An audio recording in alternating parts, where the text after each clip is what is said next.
မယ်လို့ပြောတာအရင်တစ်ပတ်တောက်ကြနေကြတယ် မင်းကလေးတွေပဲစီးပွားရေးလုပ်ရတော့လူတွေကမလေးမစားဆက်ဆံကြတယ် ဘာလဲဖြိုခြင်းတယ်ဖြိုခြင်းကိုယ့်ရင်ကိုဖြိုကြလေ နင်တို့ဟန်ဆောင်ယောက်ျားလိုချင်တယ်ဆိုလို့ရှိရင်ငါမှတကယ်ရင်တည်းသူကဘလာရောအရံမောင်စိုက်ပြီးကြိုက်ပြီးတောင်းလူကသူ့မြင်တာရှိတ်သွားမယ် မင်းမရှိလားရှိတယ်ခင်ဗျာသူ့စီကနေပတ်စံချီတာတယ်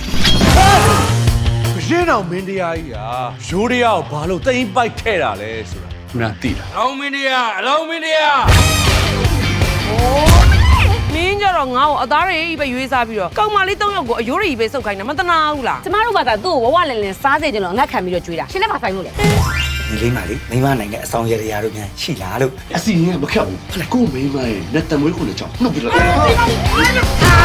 ကြည့်ရောက်နေ၃ယောက်နဲ့ဘယ်သူကဘယ်သူနဲ့ညားနေ သုံးယောက်စလုံးနဲ့ညားနေရတာ ကောင်းလိုက်လား ဒီတကယ်ချင်းကရုံသွားလို့လား သူကဂေးက ခေယံ လဲပါဖင်းနေရနဲ့နေပါလိမ့်ရှင်ကာလာရက်နေလားပြည့်ဟာဟာဒီလောက်ဒီဖင်းနေရိုင်းပြီးလှုပ်နေမှာတော့ပြင်ကြီးတဲ့ကာပေါ့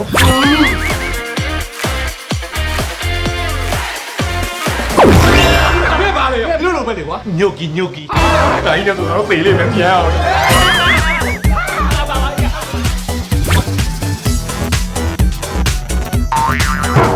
ဒီမှာဘာလုပ် ညီလေးရလေ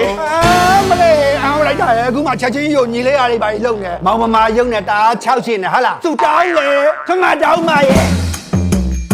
ဘာလဲလေငါးခင်ရောင်းတဲ့လင်မယားတွေလို့လေတင်မော်ရီတောင်းဆိုင်လေးဖွင့်လို့လေဖိုင်နယ်မယ်လေးစဉ်းစားပြကြပါ ဟောဒီကအတူလေးကလူမျိုးအောင်ဆောင်ပြီးတော့ထောင်းနေတင်မောသီးတောင်းဆိုတော့ပြထား မင်္ဂလာပါတောင်းမျိုးစုံရမယ်အစင်လာဟာ အိမ်မှာပဲဆာဆိုင်မှာပဲဆာမမတဝါကြီးစားလို့ရအောင်မောင်လေးစီစဉ်ပေးမှာပေါ့ လူပြိုတောင်းအာရှိပါရှိတောင်းလူပြိုတောင်းရာတာရှိတောင်း တနာပါမင်္ဂလာပါခင်ဗျာကျွန်တော်ထောင်းဆိုင်နေဒီဇိုင်းကိုရောက်ရှိနေရဖြစ်ပါ ကဲ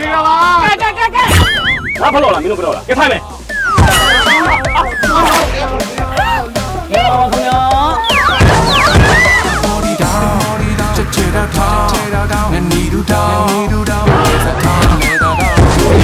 ပြိုလေးထောင်းနဲ့ထောင်းနဲ့ပါလေစားလိုက်တာနဲ့ထောက်ကုန်အရှိသွားမယ်ထောင်းမျိုးရှိလာတယ် ရတယ်ငါပြောသေးဆုံးလား ကောင်းတယ်ရတယ်တယ်ဘောပေးပါဦးရတယ်